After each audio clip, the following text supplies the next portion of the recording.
Hi, this is Phil Spencer, and you're listening to the Inner Circle podcast for the fans, by the fans.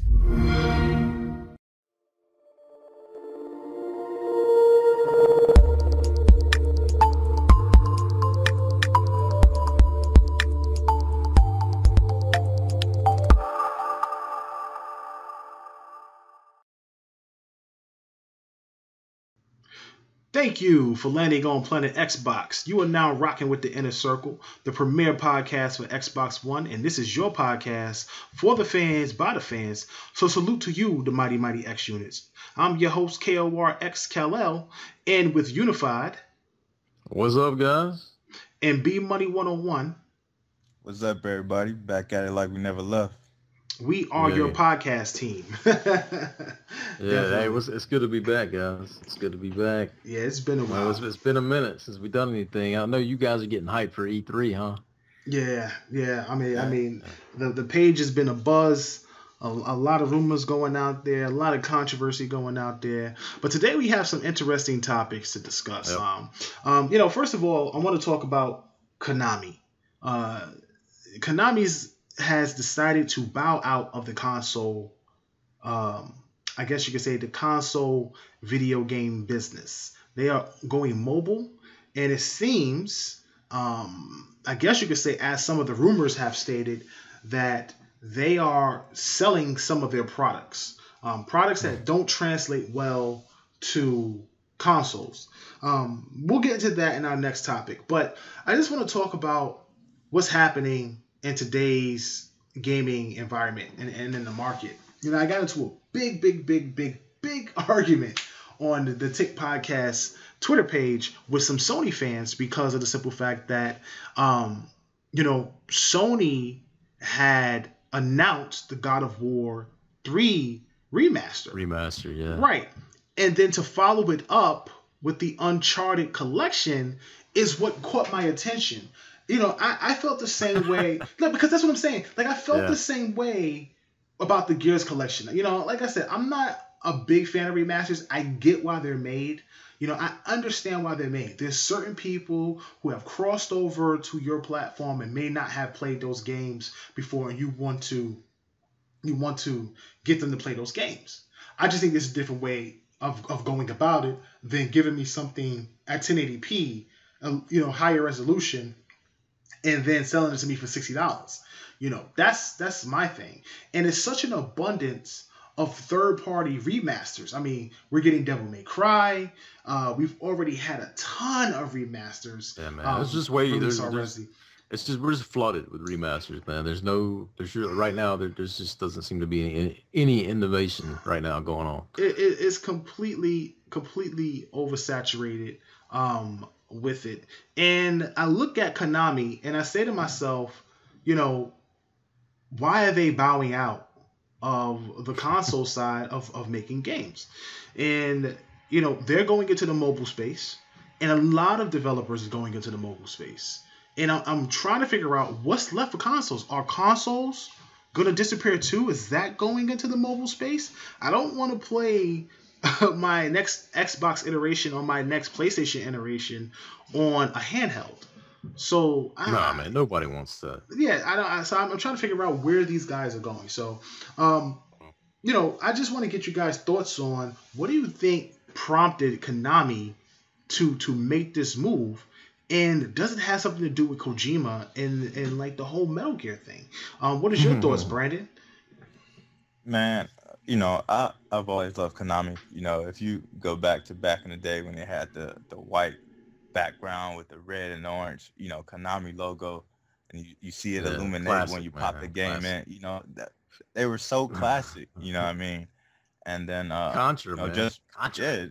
Yeah, so many classic games coming from Konami, and I think what happened is they just got their feet stuck in the mud. They didn't do well transitioning, games like Castlevania and things like that over to, the bigger screen. Castlevania was known as like a 2D, side-scrolling game, and then once it went 3D, they kind of lost their direction. Yeah. They didn't know where they were going. PES, the Pro Evolution Soccer game, It was really good overseas, and then FIFA kind of took that market, so that they're battling with that, and then we have Metal Gear, and so many people's eyes, Metal Gear has kind of lost its way. That the newest game is going to be an open world game that that's never been. Yeah, it's never been. Metal Gear's pedigree. So, um, it's really sad. You know what I mean? It was so great at a time, and then as the generation grew, they kind of got their feet stuck in the mud, and they didn't grow with it, man. Yeah. That's just it's so weird to see things like this happen. I feel like Capcom is the same way. That's right. I feel like Capcom, early on, early on when they dominated that space with Street Fighters and the Mega Mans and everything under the sun, they had a vision, they had goals, and suddenly the introduction of Western cultured games suddenly sprung on them, and I feel like the Japanese didn't know how to attack it. They didn't know how to break back into the Western market that they used to dominate. And a lot of these titles have flopped, or they haven't appealed the way they should have, except in their own countries. Mike, what is your thoughts on why Konami is going the route it's going? Well, guys, I'm going to say this, man. I think the Konami moving towards the mobile space has been at least a year in the making. And I think that you could see that with the whole tension with Kojima and him leaving. I mean, I don't know how much of part of him wanted to just create mobile games and go, just completely go away from consoles, which he's known his whole life. I think that could have had some play in his departure as well. Mm-hmm. But obviously him leaving, that spelled doom and gloom for Konami, because he's pretty much been Konami. Yeah. Would you not agree? Since he's been there, he's been Konami, guys. And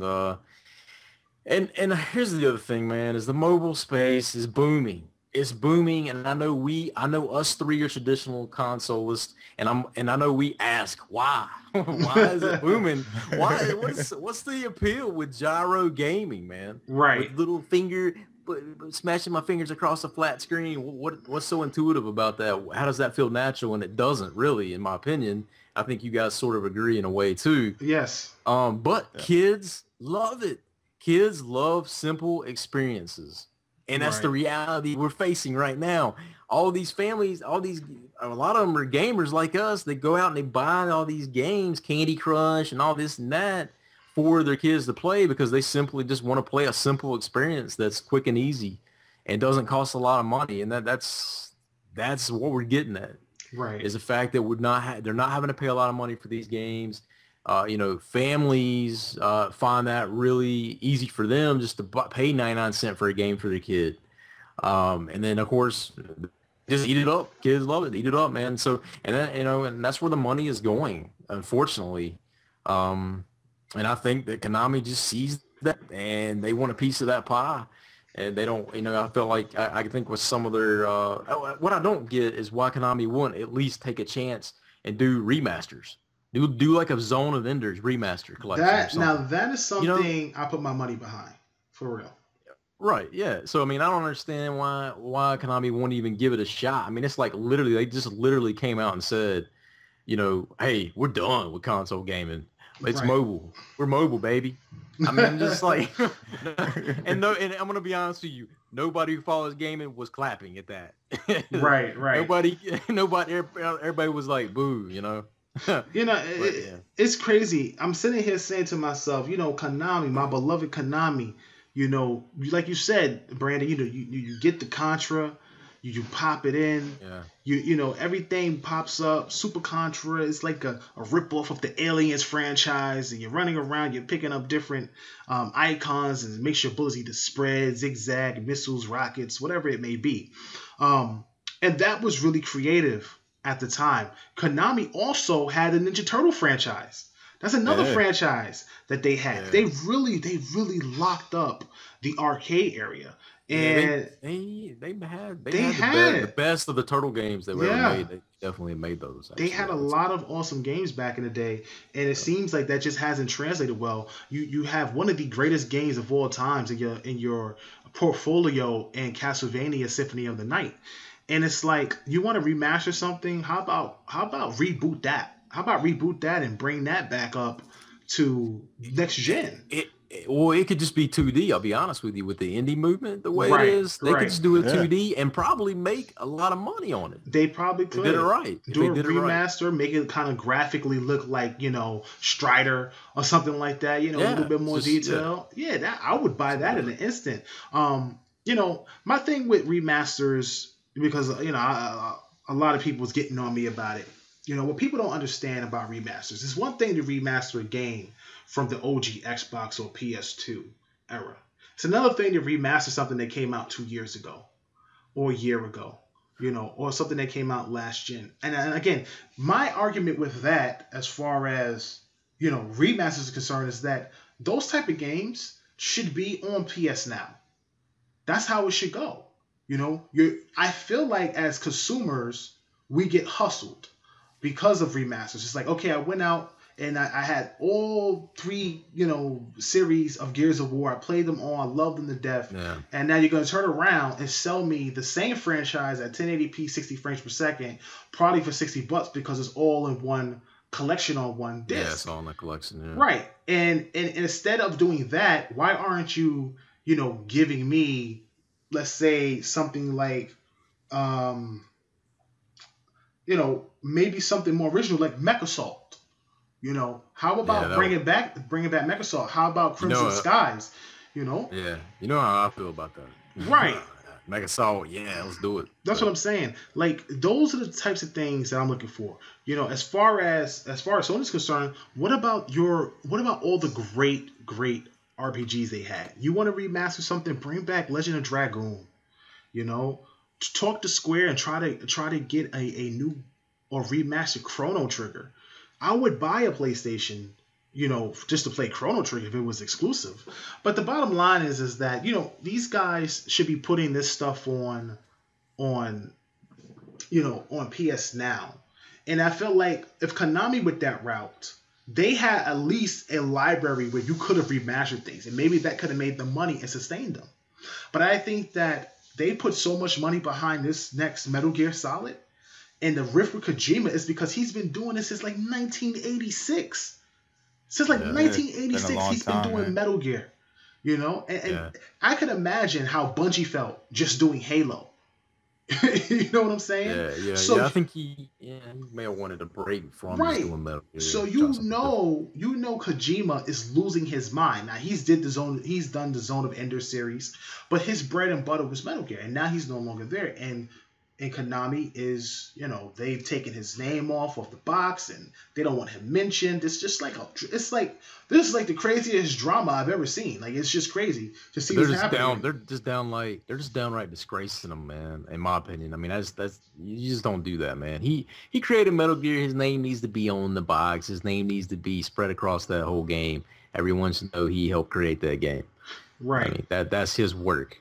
Right. And you can't take that away from him. Right, exactly. It's just a weird thing to see a staple of a company, just fade out of the console market. It's almost like, if Ubisoft fades out of the console market. That, to me, that's just I would die, man. Crazy. It's Here's the crazy part is Konami used to be at that Ubisoft level. And that's what I'm saying. Yeah. It's possible. That's what I'm saying. 5 years from now, we could be saying Ubi is going mobile. It's like they used to be at that level, and now they just kind of phasing out of the market, which is a very strange thing. But, it leads into the next discussion of this big rumor. Now, I thought that the rumor that I had announced on Pod Shots was actually pretty cool. Talking about Half-Life 3. I was digging that. I'm excited if a new Half-Life comes out. Yeah, no, that was interesting. I could imagine how it would be at the E3 conference. The Microsoft conference. What I wanted to say something though, I think that it's actually Left 4 Dead 3. I think it might be. What Valve is actually going to talk about is Left 4 Dead 3, which they need to, because they need to talk about one of the threes, one of them. Did Left 4 Dead 2 hit any other console besides PlayStation? I mean, besides Xbox? Or was it exclusive? No, Left 4 Dead 2 only hit. It was only PC and Xbox, I think. Okay, so Left 4 Dead 3, I can see that happening. That actually would be pretty big because we haven't heard anything about Left 4 Dead, and it seems like Xbox is becoming the zombie console as well. You got Call of Duty, which is already the shooter box. Then you have zombies on that. You got State of Decay. Now you turn zombie box. Right, we have Dead Rising as a staple. People know Dead Rising and it's synonymous with Xbox. And now you turn around and you may have this game coming in. It's been on there already twice as a console exclusive. A third one happening would actually be no big deal. I wouldn't be blown away by it, but it would be surprising because we haven't heard anything about it. And I would love to see what it looks like in a next gen setting, especially with these arena type games like Evolve, like 4v1 and all that stuff like that. So that's it's a very, very cool, interesting aspect. But rumors. I talked about Half-Life 3. we heard about Gears of War, and I think we all know Gears of War is real. We can say that and feel confident that it's a real thing. Yeah, and you guys are all gonna be excited when Gears when it's actually revealed and you get to see it. It's gonna be sweet. Yeah. So Gears of War is real. We know that. But today, some insider, supposedly some insider, came out and said that Microsoft is planning on buying PT Silent Hill from Konami before they get out of the mobile space. And the reason why they want to do that is because of the simple fact that once Konami goes to mobile, there's certain games that don't translate well to mobile. And Silent Hill was one of those. Silent Hill would have been a dead franchise. Obviously Obviously, I think Metal Gear will be a dead franchise. No, they said actually Metal Gear translates well because it's already been on mobile. It's already been on. You got to buy a controller. That's possibly. It's possible. But the survival horror aspect of Silent Hill doesn't translate to mobile. Right. So I'm looking at it from the perspective of, listen, Sony had dibs first, right? So that tells you something. Sony had the game. It was going to be exclusive or timed exclusive on their console. They had the PT thing. Right. They could have came for it. They could have came for it. They could have bought the franchise or whatever it is. Now, this is based on a rumor. I'm not saying these are facts, but let's just talk for a second like these were facts. Let's talk for a second as if this was real. Now, Sony could have went ahead and bought this franchise, but they didn't. They passed. And we all know why Sony passed. Nobody wants to admit it, but Sony's broke. Okay, let's just get that out there. They just don't have the money to go out and spend millions upon millions of dollars to take a franchise on themselves. Yeah, and they even stated that wrapping down third-party exclusives is hard to do these days. Exactly. Yeah. That could have been one of them, actually.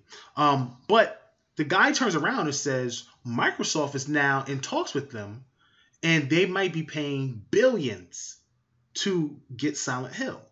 Now, in my mind, that does not compute. It does not compute at all. So, that right there should tell you that this insider is bogus and this doesn't make any sense. This is a lie. Absolutely a lie. It doesn't make any sense. Let me tell you something. The Gears of War franchise, Microsoft bought that for $100 million.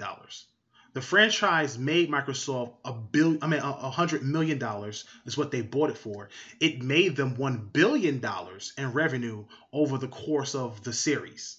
On the Xbox 360. Right. So the value of that franchise is already way more valuable than what Silent Hill will ever be. But the hype behind PT, what it presented, the names of Kojima and Del Toro, and Reedus being the main character from The Walking Dead, Daryl, some of you guys know him as. Him being the main character in the story really brought a lot of hype into the game and the way it was designed. It was absolutely going to be amazing, but all of a sudden it just died. It just dropped Yeah. out. Well, I mean, the PT demo spoke for itself. Right. It was a amazing demo. I played it. It was. Played it about 15 times, guys. Wow. Well, man, every time you played, you could you could figure something else out in the game that you didn't figure out previously. Mhm. So it's really cool like that. Yeah. So I think that's one of the gripping things about the PT demo and why there's so much promise behind the Silent Hills game. And if you listen to Guillermo del Toro and Norman talk, man, they were excited. They really wanted to finish this game. They wanted to be a part of this and get it out, and they were kind of really let down. So I think there's definitely some fuel to that fire for sure. And they said they would come back too. You know, if they got the project together, they would come back and finish it. So exactly. Now here's the question though. Here's the thing. Let's just say, for example, this is going down right now. You got Phil Spencer in the office doing this thing, talking to Konami, trying to get this game purchased before they go mobile and they start chopping franchises up or selling franchises off. And they somehow get this game. Now, the $1 billion thing doesn't make sense. It doesn't make sense at all. Silent Hill's not worth $1 billion. I don't care who it is. And it's not worth it. If Microsoft pays out $1 billion to Konami for Silent Hill, it might be the dumbest move they've ever done. Ever. And they would not do that. And I believe that's they would do that. There's more to it, man. That's why there's more to it. Okay. Mike, let's get your theory on this. Microsoft has been rumored to pay Konami $1 billion for Silent Hill. We don't believe that Silent Hill is worth $1 billion. Yeah. We don't think Microsoft paid $1 billion. What do you think they paid $1 billion for? There's two different ways this can go, man. It could be that the number's skewed. Okay. It could be that it is a deal, and it could be maybe 100 million, maybe something in that ballpark, maybe a little less. But that would not be just to purchase Silent Hills, the one game as an exclusive. That would be to purchase Silent Hills as a franchise. In my opinion, it may be 100 million tops to purchase it as a franchise as a whole. So that could be a thing that's going on, or the $1 billion could be a real number, and they're not just looking at Silent Hill. They're looking at purchasing multiple franchises from Konami to save them from the mobile space, for saving them from losing them to console. That could be. I don't know. Some of these things that whatever Konami feels that will translate to mobile space, and they want to keep that, then they're going to keep those things. So obviously, you said something about Metal Gear. I don't think they would let that go. So I think they would hold on to that. But maybe obviously Silent Hill, maybe Contra, because they really haven't done anything with that in the longest time, man. That would translate over to console pretty well. I don't know about mobile space. Zone of Enders could be brought back. I mean, they have a lot of they got quite a few franchises that I think that Xbox would be pretty interested in possibly retaining. And I think that's where that $1 billion, if that's the real number, is coming into play. It ain't just for Silent Hills or even to purchase the franchise outright if it's $1 billion. Man, I talked about this way back before this was even a major rumor. I kind of made some statements on Twitter, and people kind of took me as a joke. But as we can see, it's coming to light. Don't ever take B as a joke. I'm trying to tell y'all, man. I'm a guru out here, man. I can see it before it happens. But this is Phil Spencer playing chess. This is all this is. This is about to be one of the biggest power moves if this is actually going down. We know that we've been talking about the Joe Montana football game, right? We know that Microsoft got this $1 billion deal with the NFL, so we're assuming that there's going to be some licensing there with the NFL game. Now we're hearing about rumors of $1 billion deal with Konami. Of course, Silent Hills is probably going to be thrown in there. That's not really a franchise that sold too well when it was being released anyway. The second thing that's in there, to me, which would be the biggest thing, is PES. You have PES, and then you have Castlevania. That gives you the third-person hack and slash, or game that's kind of missing in that area. which would Right, be a single player experience, because we know Scalebound is probably going to be a multiplayer experience. So that gives you that. And PES gives you another first party sports title, which can over time gross you back that money that you spent on those Yeah, games. and for those uninitiated to the PES, it's Pro Evolution Soccer. Yeah. Just throwing that out Yeah. there for you guys. You got Zone of Vendors that Yeah. hasn't been around for forever. So that kind of gives you that Japanese market a little bit. So you bring that back. And then you have Contra, which is you can use that for your smaller devs, press play, could probably do wonders with doing a Contra game. Right. So I think this is probably one of the biggest power moves if this is actually going down. Phil Spencer, putting that ace in the hole, knocking it out the park, man. You know what's crazy? I'll tell you what's crazy about all this, right? You see, Sony made some undercover deal with Capcom. This is a little off subject, but this is what's going to lead back into this whole thing with Konami. The whole deal was for Street Fighter. This was the thing. If you haven't heard about this, Sony made a deal with Capcom because Microsoft's Xbox 360 runs the Evo circuit. It just, everybody has a 360. When you see those fighting games going down, they're running on 360 controllers. Well, PlayStation 4. Oh, and just to add this, it was chosen again. The 360 was chosen again for the Evo circuit. Right, but there's a reason why. I'll explain. This is what I'm getting to. This is what's crazy. The PlayStation 4 purchased the Ultimate Street Fighter, or the Ultra Street Fighter, for the PS4. Remember, it got upgraded to the PS4. Right. They were going to use the PS4s, move those in, move the 360s out, and then have the upgraded Ultra Street Fighter run in the Evo circuit. And take over and move Microsoft's products out and move Sony's products in. But something happened. Basically, in a nutshell, Capcom, convinced by Sony, and obviously paid by Sony, because we all know how Capcom is money grubbers. They're like the only Japanese company that don't care who they sell what to.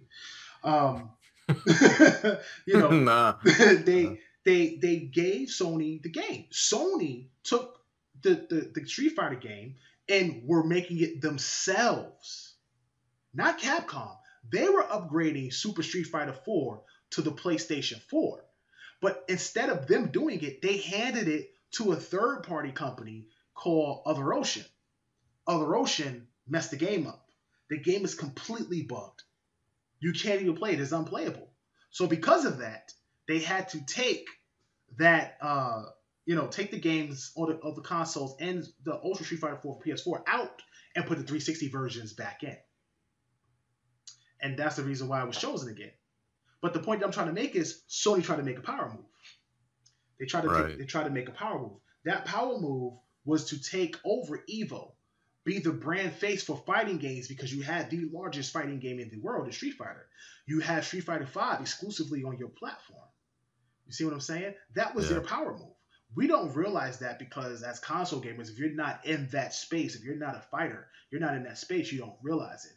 But as you watch the blocks fall in place. Now you turn around and you see Phil Spencer knows this.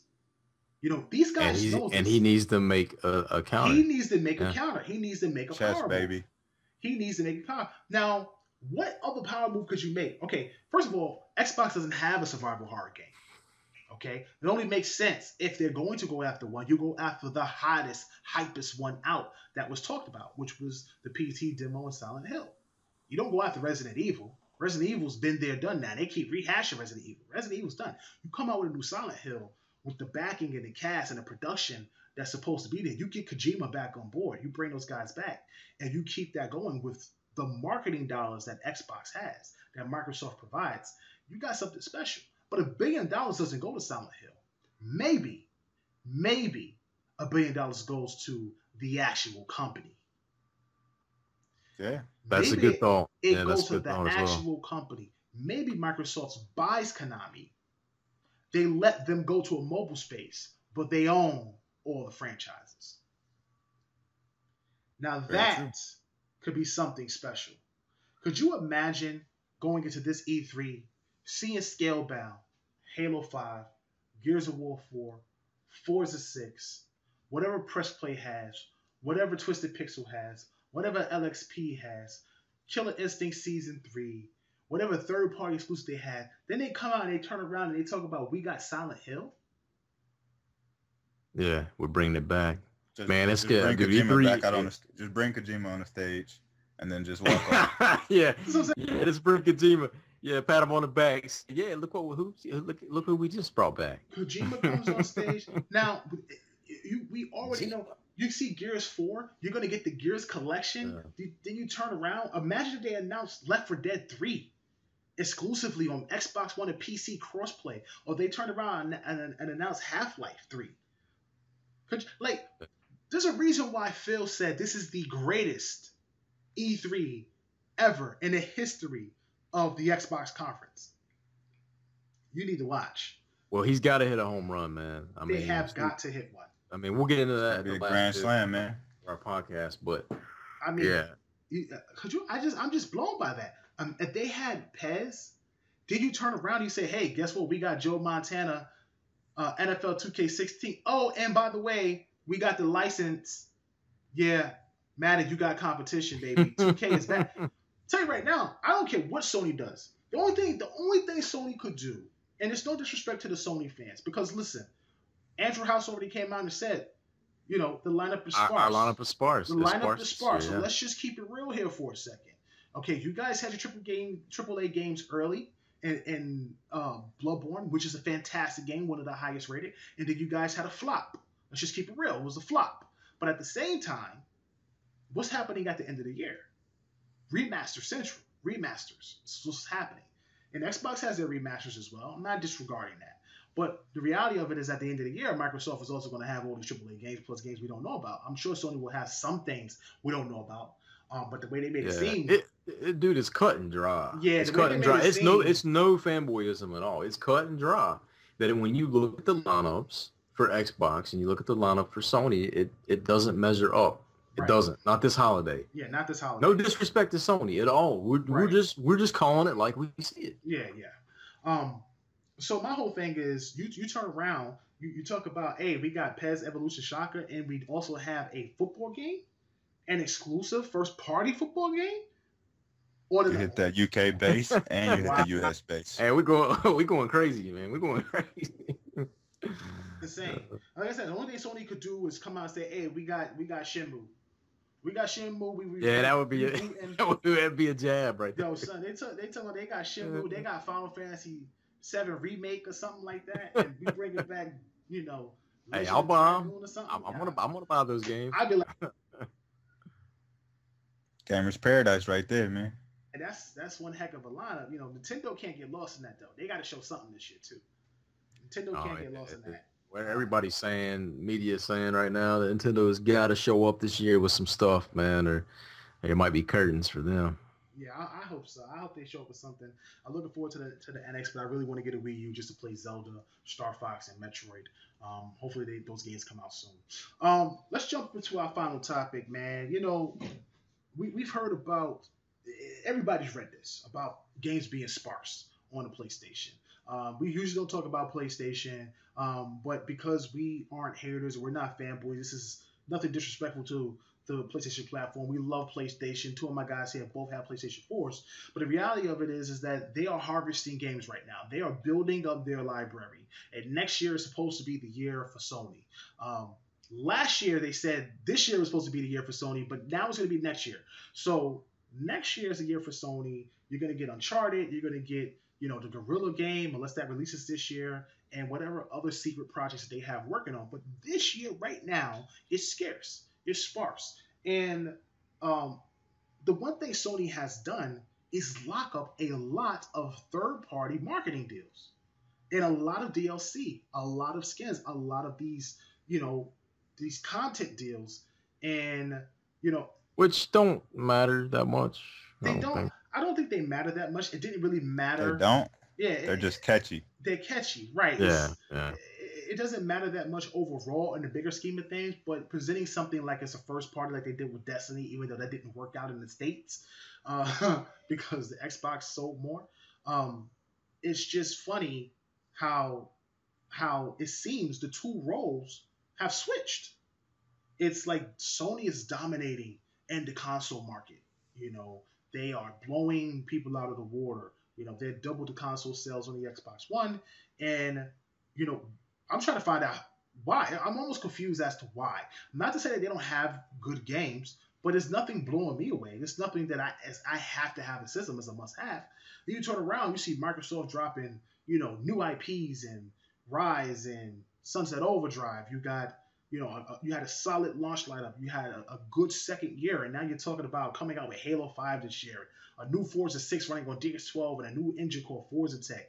You know, you're talking about Joe Montana secretly being a exclusive. You got the new Rare titles. It's all they've been talking about is Rare. Scalebound. You got Ken Lobb talking about this might be one of the all greats, you know, one of the greats of all time. This is something you usually hear from Sony. This is what you usually hear from Sony. A lot of hype. A lot of hype about first-party exclusives. And everybody's always talking about first-party exclusives, but I don't hear any first-party exclusives from whatever is happening in those, you know, many, many studios that Sony has.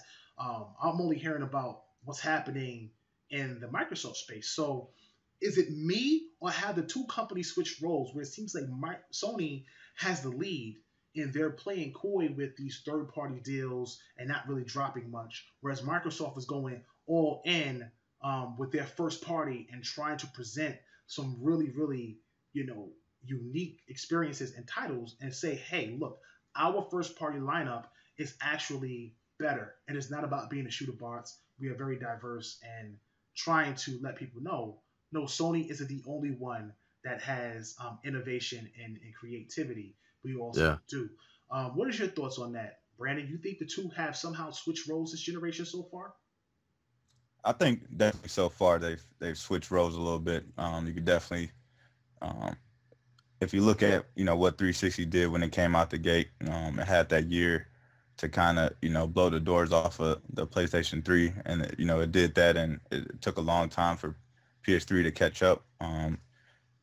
But you know, if you look at this time around, I've mentioned this before, PlayStation always starts off slow. Right. This goes back to the original PlayStation, PS2, PS3, PS4 is doing the same thing. It usually takes them about 3 years. I don't understand the strategy.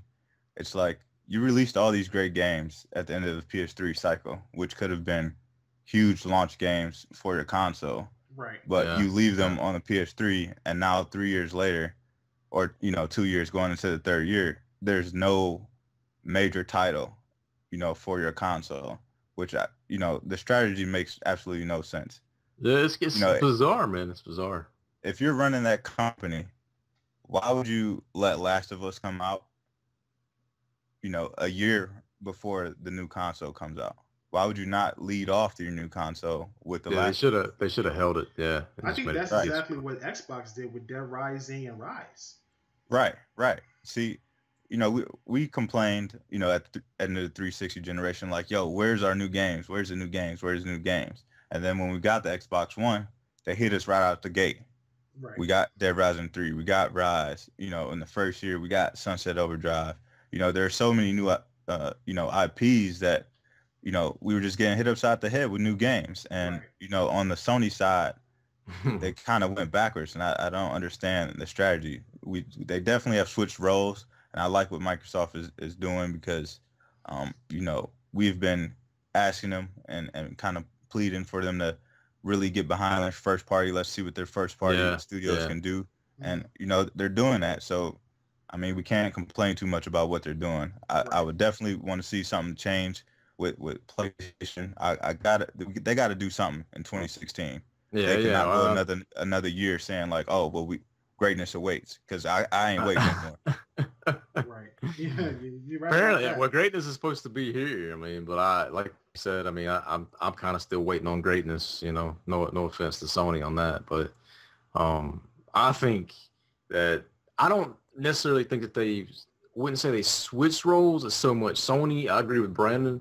Sony's doing what they always do. They're just slow. They're really slow at getting their first party games. They're just like they got all their guys working on them right now. They want to make sure they get them polished and quality products when they release. And so it kind of slows the process down. And so they're kind of late at starting to get those games out. I just think the difference this time around is Microsoft, Xbox is stepping it up. Right. Phil Spencer has got these guys. They're stepping it up, full scale. They're trying to. They know. Here's the thing, and I know Brandon. This is how me and B met, is when we would talk with Phil Spencer on Twitter a lot. We both, I know, always kept telling him that you're gonna have to win this generation with great software. Right. You're gonna have to win it with great software this generation. It's not, your hardware is not gonna do it for you. I mean, you're already behind right now currently at that. Even though we'll give a shout out for last month, they won. Yeah, they sold more in the U.S., which is great. Good job, Xbox, and Phil Spencer. But yeah, and they're just, I think that it's drilled home to Phil, and he knows they got to win it with better software this time around. So now they're quicker out of the gate than they have been in the past. They pretty much was like a snail's pace too with Sony. So that's kind of why it seemed kind of even. But now I just think it's because Microsoft's sort of stepping it up. Yeah, I agree. I think that since Phil has taken over, I remember.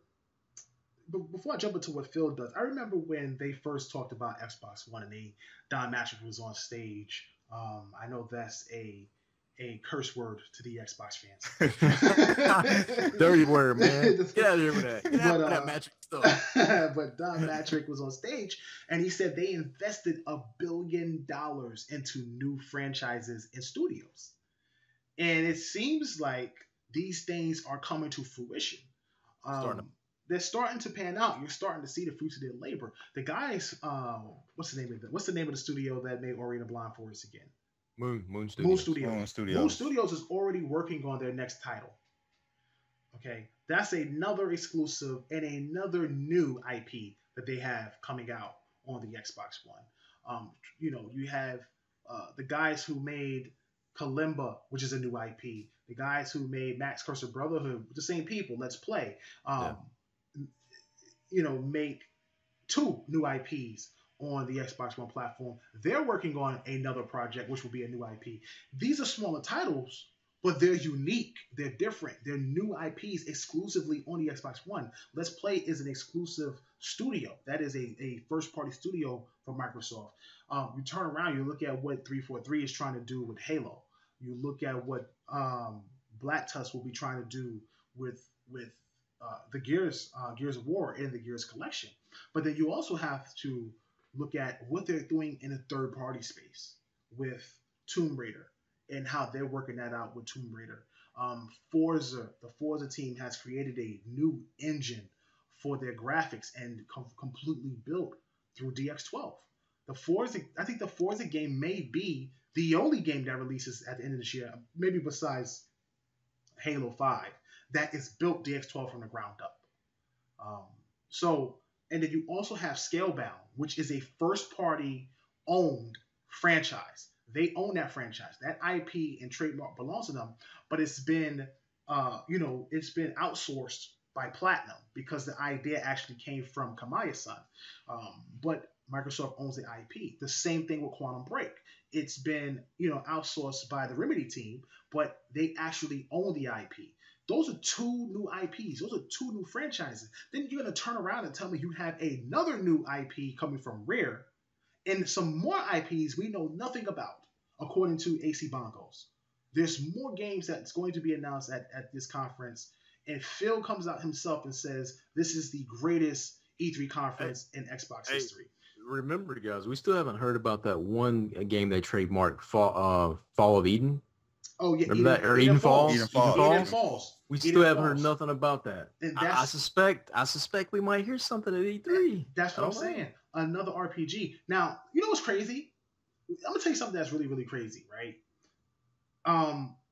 Microsoft has HoloLens. They've been talking about virtual reality, but what if this PT thing, this Silent Hill thing, actually is true? they get HoloLens. this game, and you can use HoloLens with this game. My You know who works? You do know who works on the HoloLens team? Casey Hudson. If you don't know who Casey Hudson is, Casey Hudson got a track record, was he was the producer, one of the executive producers for Mass Effect, the Mass Effect series, and Knights of the Old Republic. This guy knows his games. This guy knows how to rate story. He knows where to go. If you take a game like Silent Hill that is so story based, and you put HoloLens on that, talk about really, essing in your pants. Listen, this can really happen. This can really happen. HoloLens is supposed to come out at the end of the year, they said. This can really happen. Hey, and I'm going to tell you, that could be a game to put it on the map. That could be the game that puts it on the map. If done right, guys, that will be the premier Think game about this. to have on.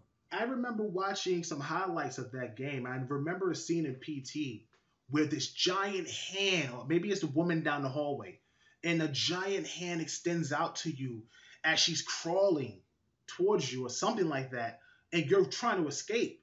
And I'm sitting here saying to myself, could you imagine if that came through the TV? Because the HoloLens? Could you imagine that? That would be, you would be so frightened. Anybody with any irregular heartbeat problems or anything like that, dude, they ain't gonna be playing that game. They don't need to be playing it. This is something that actually makes it feel authentic that Microsoft has Silent Hill. But there's more to it. We don't know what, but there's more to it. There's going to be a lot of surprises at E3. Sony obviously have some games. They have a lot of small titles. We already know that. They got games like Rhyme. They have the game with the prehistoric people and the animals. I forget what it's called. Wild. You're talking about Wild? Wild, right. Yeah. You have games like Wild. They have a ton of exclusive indies. You have the Final Fantasy. They also have the Ninja Theory game. Right. You have Hellblade. Yeah, Hellblade. They also have Killstrain. They have Killstrain. There's a few smaller titles, not really big AAA titles, but it's not to say they don't have games. I'm not saying that. We're not saying they don't have games. We're just saying in the same league as what Microsoft is trying to produce. They just don't have as many big budget AAA experiences this holiday as Xbox is gonna have. And man, I'll tell you, as someone, and it'll be, I'm hoping B would agree with me, but as someone who's just an unbiased, just loves consoles, I'll play it as long as it's a great game. I'm gonna play it no matter what system, whether that's Nintendo, whatever it may be. I just think, man, if you're someone who's listening to our podcast and you don't have an Xbox, you should really seriously contemplate getting an Xbox this holiday. Seriously. I'm telling you. Seriously. You should contemplate it. I'm not trying to push any fanboy stuff on you at all, man, because I'm a true console gamer, unbiased. I love them all. I'm just telling you, an Xbox is probably ideal to own this holiday. It really is. Yeah, I don't know where I know where the hate comes from. Obviously, a lot of people have been burned by 360. A lot of people have been burned and didn't like some of the policies. But listen, it's old news, man. It's like watered down the drain already. It's like, listen, you got new leadership in every space. You have new leadership. You have a new Xbox boss. You have a new CEO. You have a new direction. Look at the technology they're coming out. You got Kudo. Kudo is in charge of things. You understand what I'm saying? They're bringing over talent. You got Casey Hudson on the team now. They're buying studios. This is not your grandfather's. I'm waiting for the announcement of Hideo Kojima any moment, and he'll be next. I'm waiting for the news. I'm waiting for it any moment. Hideo is coming to Xbox. If Hideo came to Xbox, that would be. I'm saying, right? It'd be over. It would be. I have to admit. If they announce anything like that, then you know they got some Konami IPs. You know they got some Konami IPs. He's gonna be bringing the Fox engine. I would forgive him for all his 720p games. I would forgive him for it. I would forgive him for his 720p games. Hideo, you have been forgiven. Yeah, definitely. No, there's no way that's gonna happen. But if it did happen, that would be absolutely insane.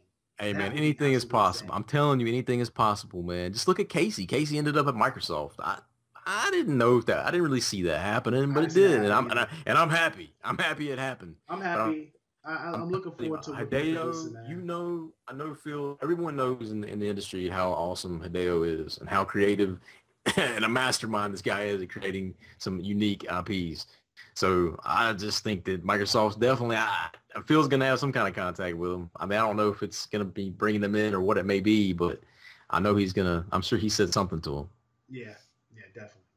Well, guys, that's the end of our show, man. We had a great talk about some of the news that's going on. Obviously, you guys know I reiterated this in the pod shot. Tick Podcast will be going to E3. Unfortunately, our brother Unify won't be able to make it for personal No, that's all right. reasons. Yeah, But no big deal, guys. Yeah, If yeah. you get get one of those Slims, if you get one of those Slims, guys, like I said, do what you got to do to get me one. Bring me one home. Okay?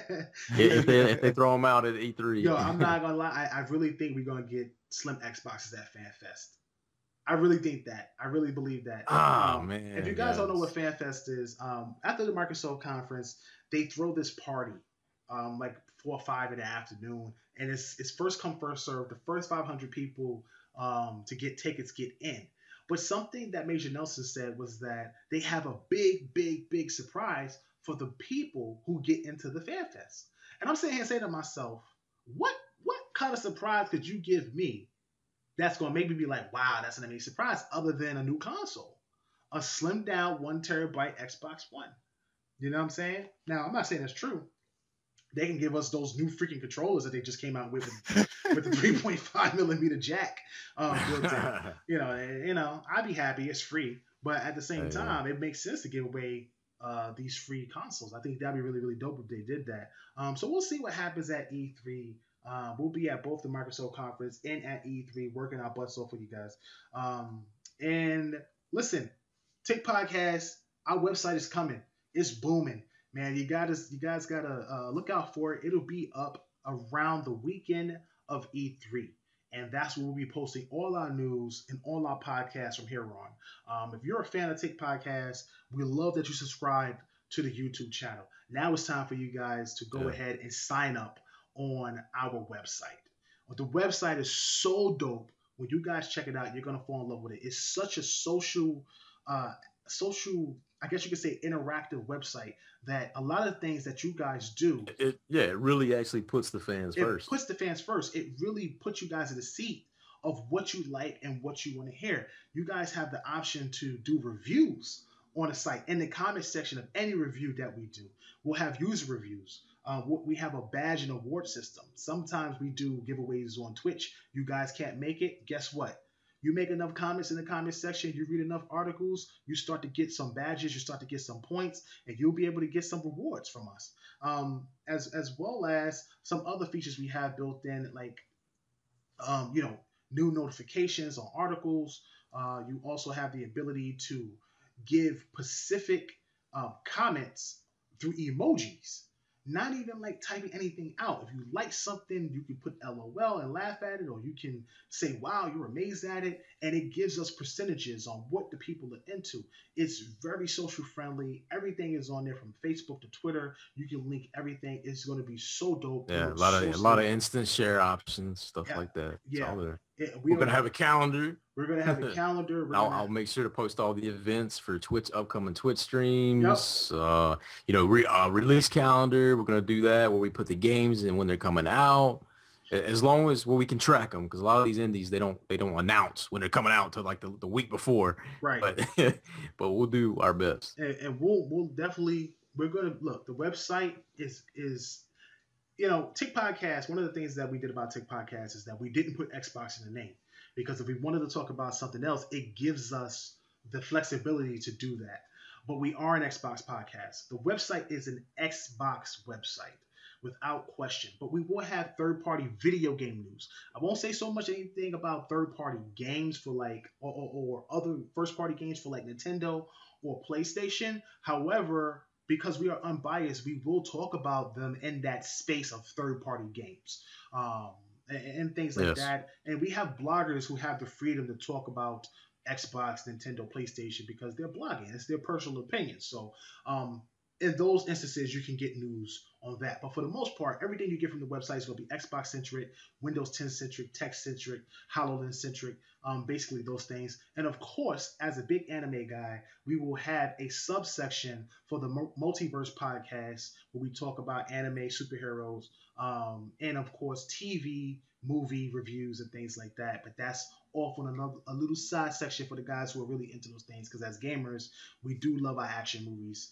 and we do love our superheroes. So stay tuned for that. That will be releasing soon over the next 2 weeks. We're working diligently to get that done. We are recruiting writers, bloggers, moderators. If you guys are interested in joining Tick Podcast on our website, you want to be a mod to regulate the haters that will join and try to ruin the experience for some fans, or if you would like to be a writer and you feel that you have the potential and the skill to join Tick Podcast and give unbiased news and unbiased reviews and talk about things that's opinionated but not hateful, hit us up. Hit us up on Twitter or send us an email at the inner circle and Xbox podcast at outlook.com. We want to say we greatly appreciate all the support so far of all the people who came forth wanting to join the Tick and join the website. So we greatly appreciate that. We do like a lot of the stuff we've seen, just to say that, but still looking for some more. So guys, just keep it coming at us. Right. So definitely stay tuned for that. We haven't announced the name of the website yet, but we will be doing that soon as well. We're just locking up some things because we don't want people to steal it from us, because trust me, it happens. So we'll announce the name soon.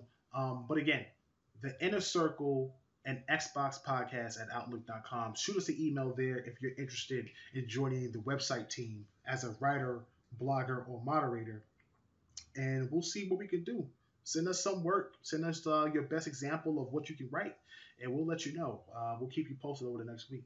So again, thank you guys for tuning in. We will be back with another episode sometime next week, and that will be our pre-E3 episode. And we have a few interviews releasing over the next week or two as well. So stay tuned.